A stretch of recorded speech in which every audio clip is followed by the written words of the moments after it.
Hello friends, नमस्कार। स्वागत है आप सभी का हमारे यूट्यूब चैनल पर। मैं हूं एस के वर्मा और आज की वीडियो में हम बात करेंगे 8 जुलाई 2020 की अंतर्राष्ट्रीय करंट अफेयर्स के बारे में, राष्ट्रीय और अंतर्राष्ट्रीय करंट अफेयर के बारे में, और जो कि आज एक डिटेल वीडियो होगी। साथ ही बता देते हैं आज हमारी गुरुकुलम करंट अफेयर सीरीज़ का यह राष्ट्रीय और अंतर्राष्ट्रीय गुरुकुलम का पार्ट है। और हमारे दोनों यूट्यूब चैनल, यूट्यूब एस के वर्मा मैथ किंग और एस के गुरुकुलम पर आपको यह वीडियो मिल जाएगी। यदि अभी तक आपने हमारे यूट्यूब चैनल सब्सक्राइब नहीं किया तो जल्दी से सब्सक्राइब कर लीजिए। साथ ही आपको बता देते हैं हमने 2 सीरीज़ शुरू की हुई है गुरुकुलम करंट अफेयर के नाम से, एक राजस्थान गुरुकुलम और एक राष्ट्रीय अंतर्राष्ट्रीय गुरुकुलम। आज की वीडियो राष्ट्रीय अंतर्राष्ट्रीय गुरुकुलम की है। और साथ ही आपको बता दें कि गुरुकुलम करंट अफेयर के नाम से जल्दी ही हमारा ऐप प्ले स्टोर पर लॉन्च होगा, जिसका लिंक आपको हम इसी वीडियो के डिस्क्रिप्शन में दे देंगे। चलिए फ्रेंड्स, शुरू करते हैं 8 जुलाई 2020 की करंट अफेयर्स को। पहला प्रश्न देखिए, अभी हाल ही में 6 जुलाई 2020 को किसने रेलवे बोर्ड में महानिदेशक रेलवे स्वास्थ्य सेवा DGRHS का कार्यभार संभाला? आपके सामने 4 ऑप्शन है।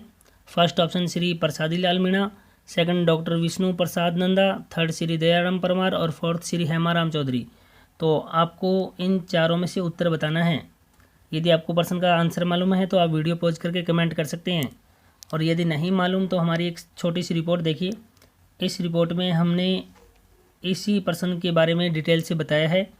तो देखिए, रिपोर्ट की हेडिंग है नए महानिदेशक रेलवे स्वास्थ्य सेवा ने संभाला कार्यभार। तो क्या कुछ है देखिए, अभी हाल ही में 6 जुलाई 2020 को डॉक्टर विष्णु प्रसाद नंदा ने रेलवे बोर्ड में महानिदेशक रेलवे स्वास्थ्य सेवा DGRHS के रूप में कार्यभार संभाल लिया है। तो आपको इस प्रश्न का आंसर तो मालूम हो गया होगा कि डॉक्टर विष्णु प्रसाद शर्मा जो है वह हैं नए रेलवे स्वास्थ्य सेवा के महानिदेशक, और यह उनकी पिक्चर है। चलिए आगे रिपोर्ट को और देखते हैं, क्योंकि आगे आने वाला प्रश्न भी इसी पर आधारित होगा। वह रेलवे बोर्ड में स्वास्थ्य विभाग के सर्वोच्च पद पर आसीन हुए हैं।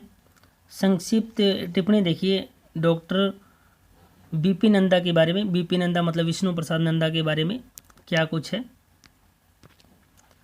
इससे पहले डॉक्टर BP नंदा दक्षिणी रेलवे के प्रधान मुख्य चिकित्सा निदेशक के रूप में कार्यरत थे। संघ लोक सेवा आयोग की 1983 में आयोजित संयुक्त चिकित्सा सेवा परीक्षा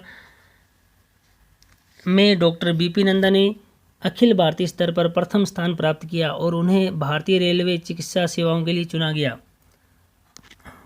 इसके अलावा डॉक्टर BP नंदा 14 नवंबर 1984 को दक्षिण पूर्वी रेलवे के खड़गपुर मंडल अस्पताल में भारतीय रेलवे चिकित्सा सेवाओं में शामिल हुए।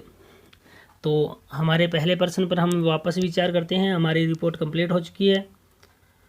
पहला प्रश्न देखिए क्या था। पहला प्रश्न, अभी हाल ही में 6 जुलाई 2020 को किसने रेलवे बोर्ड में महानिदेशक रेलवे स्वास्थ्य सेवा DGRHS का कार्यभार संभाला?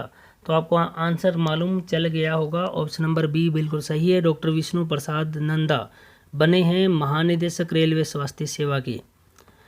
चलिए दूसरा प्रश्न देखते हैं। दूसरा प्रश्न जो है इस लेख पर आधारित नहीं है, लेकिन टाइटल दिया हुआ है जुलाई माह के महत्वपूर्ण दिवस पर आधारित प्रश्न है। सही विकल्प का चुनाव करना है। 2 कथन हैं आपके सामने। पहला कथन, 7 जुलाई को विश्व जूनोसिस दिवस मनाया जाता है। और नेक्स्ट, जूनोटिक या जूनोसिस रोग। दूसरा कथन है, जूनोटिक या जूनोसिस रोग वह संक्रामक रोग होते हैं जो कशेरुक जानवरों से मनुष्यों में फैलते हैं। भारत में होने वाले जूनोटिक रोगों में rabies, brucellosis, swine flu, bird flu, Ebola Nipah, glanders, salmonosis, leptospirosis एवं जापानीज इंसेफेलाइटिस इत्यादि शामिल हैं। तो आपके पास 2 कथन है, कथन फर्स्ट और कथन सेकंड। आपको विचार करना है और अपने उत्तर देने हैं। तो हम बता देते हैं। पहला कथन है 7 जुलाई को विश्व जूनोसिस दिवस मनाया जाता है। तो गलत है ये कथन, क्योंकि 7 जुलाई को नहीं 6 जुलाई को मनाया जाता है। और दूसरा कथन जो है वो है बिल्कुल सही है। तो कथन फर्स्ट असत्य है, दूसरा सत्य है। तो आपको ऑप्शन नंबर बी लगाना है। ऑप्शन नंबर बी आपका सही आंसर होगा। कथन फर्स्ट असत्य और कथन सेकंड सत्य। चलते हैं अगले प्रश्न की ओर। अगला प्रश्न नंबर 3, ध्यान से देखिएगा। अभी हाल ही में 6 जुलाई 2020 को भारत सरकार के किस मंत्रालय ने देखो अपना देश वेबिनार श्रृंखला के अंतर्गत women of India shifting gear शीर्षक से 40वें वेबिनार का आयोजन किया? तो यहाँ आपके पास 4 ऑप्शन हैं। फर्स्ट है रेल मंत्रालय, सेकंड खेल मंत्रालय, थर्ड मानव संसाधन मंत्रालय, फोर्थ पर्यटन मंत्रालय। तो आपको इस प्रश्न का उत्तर देना है और बताना है कि आंसर क्या होगा। प्रश्न दोबारा से देख लीजिए। अभी हाल ही में 6 जुलाई 2020 को भारत सरकार के किस मंत्रालय ने देखो अपना देश वेबिनार श्रृंखला के अंतर्गत women of India shifting gear शीर्षक से 40वें वेबिनार का आयोजन किया है? तो आप अपना कमेंट कर सकते हैं जो भी आपको उत्तर मालूम है। चलिए हम इस पर एक संक्षिप्त टिप्पणी आपको दे देते हैं। संक्षिप्त रिपोर्ट देखिए, हमारी संक्षिप्त टिप्पणी है, women of India shifting gear शीर्षक से 40वें वेबिनार का आयोजन, और इसके बारे में बताया गया है। देखिए क्या कुछ है।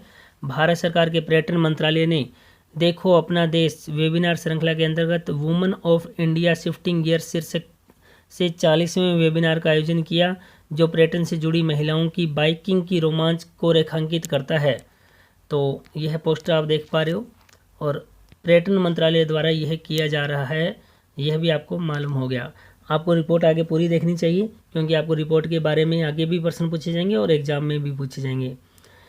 इस वेबिनार सत्र का आयोजन भारत की 2 उत्साही महिला बाइक चालकों जय भारती जो तेलंगाना राज्य से है और कैनेडा लुई जो कर्नाटक राज्य के हुबली शहर से है, इनके द्वारा आयोजित किया गया। तेलंगाना सरकार ने विशिष्ट महिला पुरस्कार और राज्य की एकमात्र महिला बाइकर के रूप में जय भारती को सम्मानित किया है। 2018 में बाथोकम्मा महोत्सव को बढ़ावा देने के लिए जय भारती और 9 महिलाओं के समूह ने तेलंगाना के 9 जिलों और 1200 किलोमीटर की यात्रा की। तो यह कुछ हमने टिप्पणी दी आपको। चलिए हमारा जो प्रश्न था उस पर आ जाते हैं। प्रश्न नंबर जो 3 था, अभी हाल ही में 6 जुलाई 2020 को भारत सरकार के किस मंत्रालय ने देखो अपना देश वेबिनार श्रृंखला के अंतर्गत women of India shifting gears शीर्षक के 40वें वेबिनार का आयोजन किया है? तो इसका जो सही आंसर है, पर्यटन मंत्रालय ने ये सब कुछ किया है। ऑप्शन नंबर डी होगा। चलिए इसी लेख पर आधारित आपसे एक प्रश्न पूछ लेते हैं। अगर लेख को आपने ध्यान से देखा है तो एक प्रश्न है, बाथोकम्मा महोत्सव किस राज्य से संबंधित है? तेलंगाना से, कर्नाटक से, केरल से, राजस्थान से? तो आपने अगर ध्यान से पढ़ा होगा तो इसके अंदर डिटेल से दिया हुआ था। आपने से लास्ट लाइन के अंदर देखा होगा 2018 में बाथोकम्मा महोत्सव को बढ़ावा देने के लिए। तो इस लाइन में देखोगे तो आगे आपको तेलंगाना मिलेगा। तो ऑप्शन नंबर ए बिल्कुल सही है। 4th प्रश्न का आंसर है ऑप्शन ए। चलिए 5वें प्रश्न पर चलते हैं। प्रश्न नंबर 5 को करने से पहले यदि अभी तक आपने हमारे यूट्यूब चैनल सब्सक्राइब नहीं किया तो जल्दी से सब्सक्राइब कर लीजिए। यहाँ आपको मिलने वाला है डेली राजस्थान का करंट अफेयर्स, डेली राष्ट्रीय और अंतर्राष्ट्रीय करंट अफेयर और एजुकेशन से रिलेटेड अन्य वीडियोज। तो प्रश्न नंबर 5 देखिए, अभी हाल ही में किस मंत्रालय ने के अधीनस्थ राष्ट्रीय औषधीय पादप बोर्ड NMPB और कृषि अनुसंधान एवं शिक्षा विभाग के अधीनस्थ ICAR राष्ट्रीय पादप आनुवंशिक संसाधन ब्यूरो NBPGR ने 6 जुलाई 2020 को एक समझौता ज्ञापन MOU पर हस्ताक्षर किए हैं? तो यहाँ आपके पास 4 ऑप्शन हैं, मानव संसाधन मंत्रालय, शिक्षा मंत्रालय, कृषि मंत्रालय, आयुष मंत्रालय। तो आपको इस प्रश्न का आंसर बताना है। चलिए आपको एक संक्षिप्त रिपोर्ट दे देते हैं, उसमें इस प्रश्न का आंसर छुपा हुआ है। राष्ट्रीय औषधीय पादप बोर्ड और ICAR राष्ट्रीय पादप आनुवंशिक संसाधन ब्यूरो ने MOU पर हस्ताक्षर किए। क्या है रिपोर्ट, डिटेल से जानते हैं। आयुष मंत्रालय के अधीनस्थ, तो आंसर आपको यही मालूम हो गया, आयुष मंत्रालय के अधीनस्थ। लेकिन रिपोर्ट पूरी देखें। आयुष मंत्रालय के अधीनस्थ राष्ट्रीय औषधीय पादप बोर्ड NMPB और कृषि अनुसंधान एवं शिक्षा विभाग के अधीनस्थ ICAR राष्ट्रीय पादप आनुवंशिक संसाधन ब्यूरो NBPGR ने 6 जुलाई 2020 को एक समझौता ज्ञापन MOU पर हस्ताक्षर किए हैं। इस एमओयू का उद्देश्य राष्ट्रीय जीन बैंक में दीर्घकालिक भंडारण मॉड्यूल उपलब्धता के अनुसार में ICAR NBPGR के निर्दिष्ट स्थानों पर और मध्यमकालिक भंडारण मॉड्यूल के लिए क्षेत्रीय स्टेशन पर औषधीय एवं सुगंधित पादप आनुवंशिक संसाधनों MAPGR का संरक्षण करना है। तो यह इसका उद्देश्य है। इसका एक अन्य उद्देश्य NMPB के कार्यदल के लिए पादप जर्म प्लाज्म के संरक्षण की तकनीकों पर व्यवहारिक एवं क्रियाशील परीक्षण प्राप्त करना है।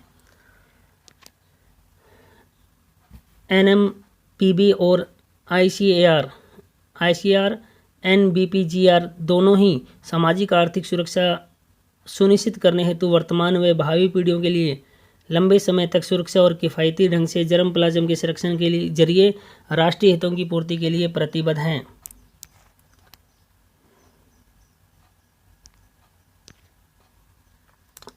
ICAR की ओर से अधिकृत संस्थान NMPB और ICAR NBPGR दरअसल MAPGR के बीज भंडारण के लिए विस्तृत विधियां विकसित करेंगे और समय समय पर अपने संबंधित संगठनों को रिपोर्ट प्रस्तुत करेंगे।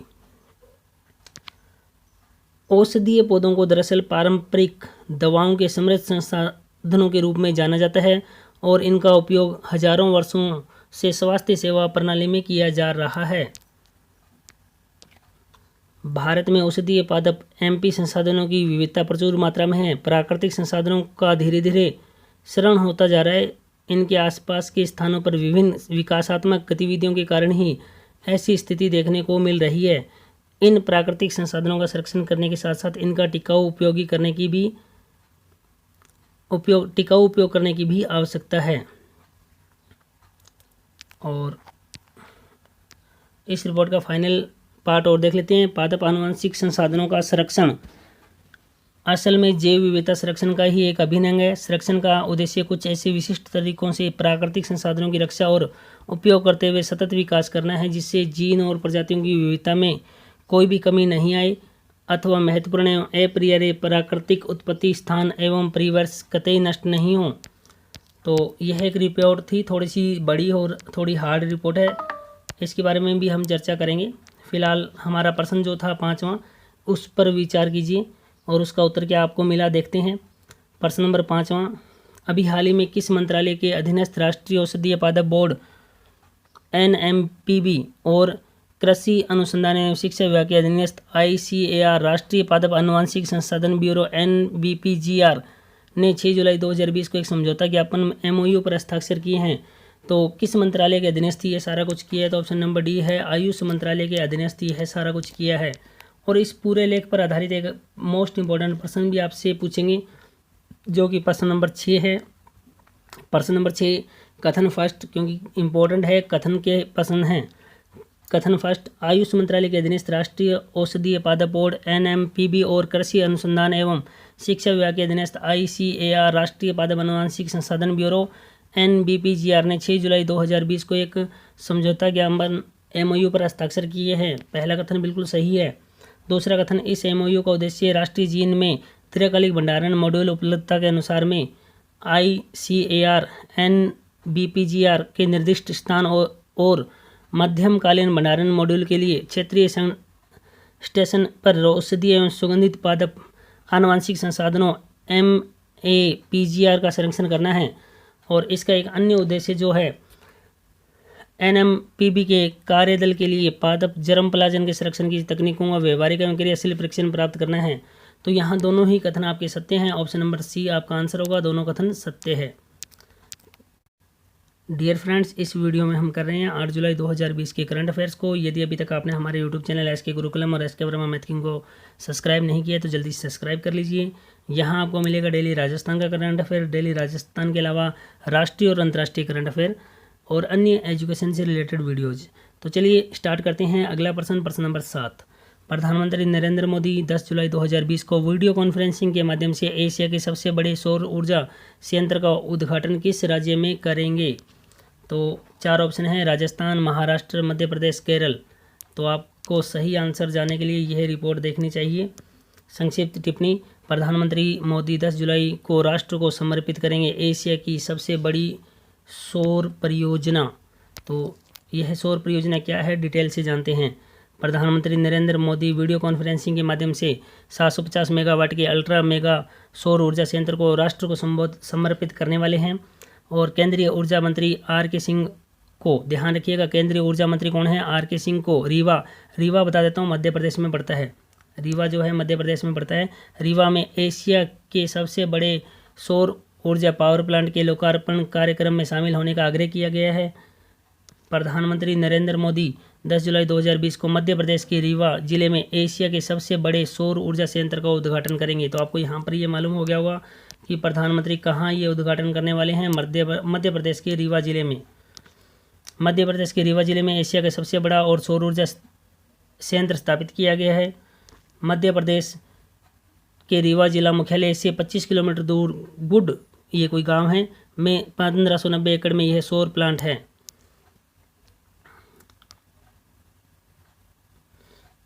चलिए आगे देखते हैं। यह Rewa ultra mega solar limited, MP ऊर्जा विकास निगम लिमिटेड और भारत की सौर ऊर्जा निगम लिमिटेड का एक जॉइंट वेंचर है। और इस परियोजना की कुल लागत लगभग 4000 करोड़ होने की उम्मीद है। और साथ ही आपको बताते हैं, विश्व बैंक ने जनवरी 2018 में परियोजना के अतिरिक्त बुनियादी ढांचे के लिए 30 मिलियन अमेरिकी डॉलर के ऋण की मंजूरी दी थी। और प्लांट के अंदर सौर ऊर्जा के बिजली उत्पादन के लिए 3 यूनिट प्रत्येक 250 मेगावाट की होगी। और लास्ट लाइन मोस्ट इंपॉर्टेंट है, इस बिजली प्लांट में 76% बिजली मध्य प्रदेश को और 24% जो बिजली है दिल्ली मेट्रो को दी जाएगी। तो यह एक संक्षिप्त रिपोर्ट थी। तो चलिए हमारे प्रश्न पर आ जाते हैं। प्रश्न नंबर जो 7 था हमारा, क्या था आज का मोस्ट इंपॉर्टेंट प्रश्न है ये।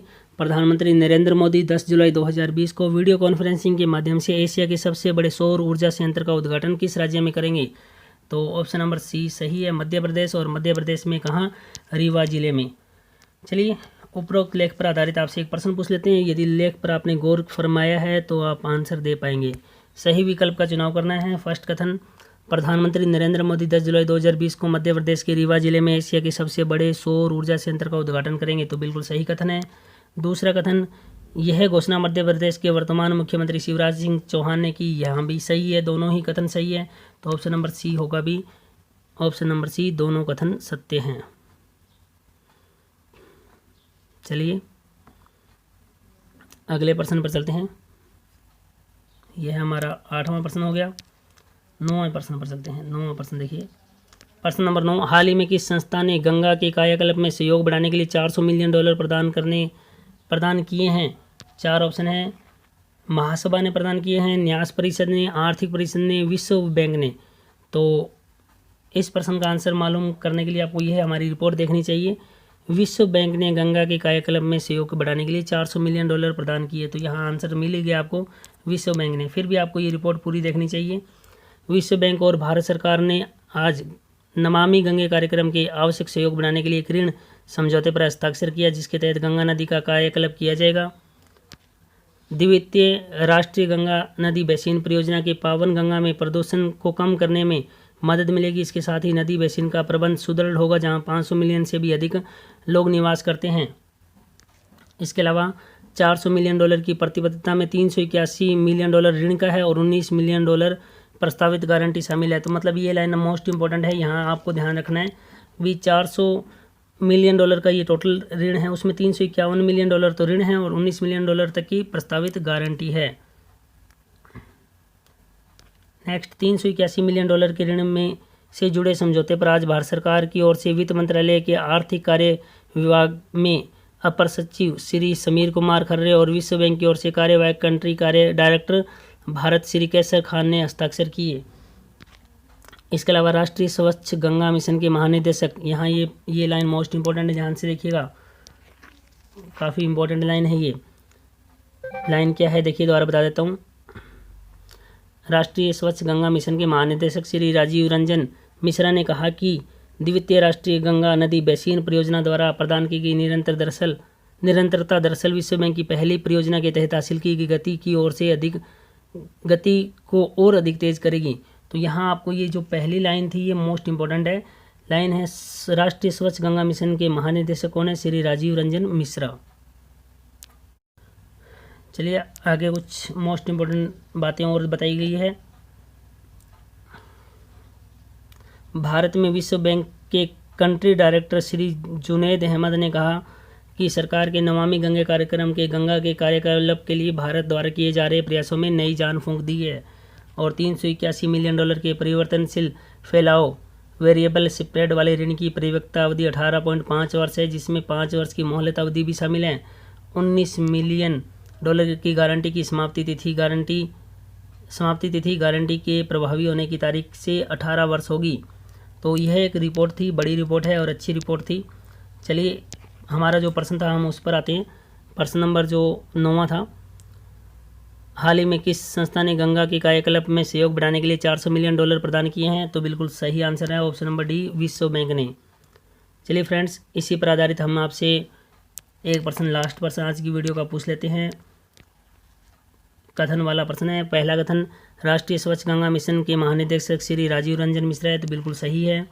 दूसरा कथन, विश्व बैंक ने और भारत सरकार ने आज नमामि गंगे कार्यक्रम आवश्यक सहयोग बढ़ाने के लिए एक ऋण समझौते पर हस्ताक्षर किया, जिसके तहत गंगा नदी कायाकल्प किया जाना है। $400 मिलियन की प्रतिबद्धता, $351 मिलियन का ऋण और $19 मिलियन तक की प्रस्तावित गारंटी इसके अंदर शामिल है। तो यह भी कथन सही है। तो ऑप्शन नंबर सी होगा, दोनों कथन सत्य हैं। तो यह था आज का 8 जुलाई 2020 का भारत का राष्ट्रीय और अंतर्राष्ट्रीय करंट अफेयर्स। तो डियर फ्रेंड्स, इस वीडियो में इतना ही। अगर वीडियो अच्छी लगी हो तो हमारे YouTube चैनल को सब्सक्राइब कीजिए, साथ में बेल आइकन अवश्य दबाएं। बेल आइकन दबाने से आपको लेटेस्ट वीडियो का नोटिफिकेशन मिलता रहेगा। वीडियो अच्छी लगी हो तो वीडियो को लाइक अवश्य करें, साथ ही अधिक से अधिक शेयर करें और कमेंट के माध्यम से अपने सुझाव अवश्य दें। तो आगे दीजिए, इस वीडियो में इतना ही। नेक्स्ट एक अन्य वीडियो के साथ फिर मुलाकात होगी। तब तक के लिए बाय, टेक केयर।